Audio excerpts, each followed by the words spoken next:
వీధుల్లో కాకుండా, క్లబ్బుల్లో కాకుండా, పబ్బుల్లో కాకుండా, ప్రజల ముందు చులకన కాకుండా చట్టసభలలో మనం చర్చ చేసుకుందాము. రండి, మీ అనుభవంతో మీ చేసిన ప్రయత్నాలన్నీ వివరించండి. సంబంధించిన వాస్తవాలను చర్చించుకుందాం. ప్రధాన ప్రతిపక్ష నాయకుడిగా వారిని ఏ తారీఖు వారు వస్తారో, ఏ తారీఖు వారు చర్చిస్తారో ఒక లేఖ రాయమని స్పీకర్ గారికి. తక్షణమే ప్రభుత్వం స్పందించి శాసనసభ సమావేశాలను ఏర్పాటు చేసుకుందామని నేను వారికి సూచన చేయడం జరిగింది. సవాల్ విసరలే. ఎప్పుడో ఎక్కడికైనా వస్తా, ఎక్కడికైనా రామాట, ఎక్కడికొద్దు స్వామి, ఎర్రవల్లి ఫామ్ హౌస్కు నేనే మా మంత్రుల బృందాన్ని పంపిస్తా, ఏం ప్రాబ్లం లేదు. తారీఖు చెప్పు, మొత్తం ఈ సెటప్ అంతా తీసుకొని వస్తారు మా వాళ్ళు.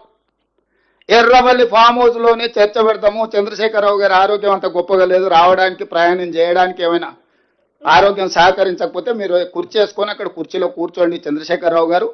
మొత్తం మాక్ అసెంబ్లీ అని తెలంగాణ ఉద్యమంలో కోదండరామ్ గారు నిర్వహించేవాళ్ళు. శ్రీనివాస్ రెడ్డి గారు కూడా అప్పుడు అందులో ప్రశ్నలు అడిగి మమ్మల్ని అందరినీ మాక్ అసెంబ్లీ నిర్వహిద్దాం ఎర్రవల్లి ఫామ్ హౌస్లోనే. మా మంత్రుల బృందాన్ని నేను పంపిస్తా, అన్ని వివరాలు చర్చించుకుందాం. కాదు కూడదు అని ఒకవేళ అంటే చంద్రశేఖరరావు గారు పిలిస్తే నేను కూడా వస్తా. నాకేం బేసిజాలు లేవు. నాకంటే సీనియర్ ఆయన పబ్లిక్ లైఫ్లో, ప్రజా జీవితంలో, అనుభవంలో చంద్రశేఖరరావు గారు. వారి ఆరోగ్యం సహకరిస్తలేదు, లేదు ముఖ్యమంత్రి గారు కూడా రావాల్సిందే. చర్చలు ముఖ్యమంత్రి లేకపోతే సమర్థవంతమైన అర్థవంతమైన చర్చలు జరగవు. ముఖ్యమంత్రి కూడా ఈ చర్చలు పాల్గొనాలి అని చంద్రశేఖరరావు గారు కోరుకుంటే ఎర్రవల్లి ఫామ్ హౌస్లో జరగబోయే ప్రజాప్రతినిధుల సమావేశానికి నేను కూడా వస్తాను. తారీఖు నిర్ణయించండి. క్లబ్బులు పబ్బులు అంటేనే మాకు కొంచెం ఇబ్బంది. ఒకవేళ ఇట్లాంటి తప్పులు చేసినందుకు వాళ్ళని ఒక్క కొరడా దెబ్బ కొట్టాల్సి వస్తే చంద్రశేఖరరావు గారిని 100 కొరడా దెబ్బలు కొట్టాల్సింది కృష్ణానదిలో మనకు చేసిన ద్రోహానికి. తలా తోక లేకుండా మాట్లాడితే తోక కత్తిరించే తెలుసు. ఒకవేళ నీకు తెలియకపోతే మీ నాయన అడుగు, ఏం చేస్తే ఏమైందో, మీ నాయన ఇప్పుడు ఏడున్నాడో.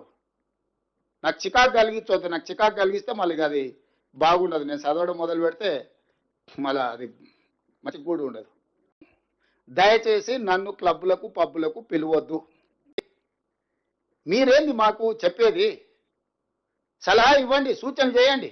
సహేతుకమైన విధానంతో ముందుకు రండి. అసూయతోని, అక్కస్తోని, అహంభావంతో, అహంకారంతో ఏం మాటలు అవి?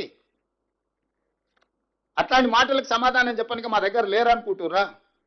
మా ఒక్క మందుల సామెలు చాలు, మేము అందరం అక్కర్లేదు. ఒక మందుల సామెలు నువ్వు పంపిస్తే చాలు, నీకు నీ తాతకు 3 తరాలకు సమాధానం చెప్తాడు. అది కాదు కదా.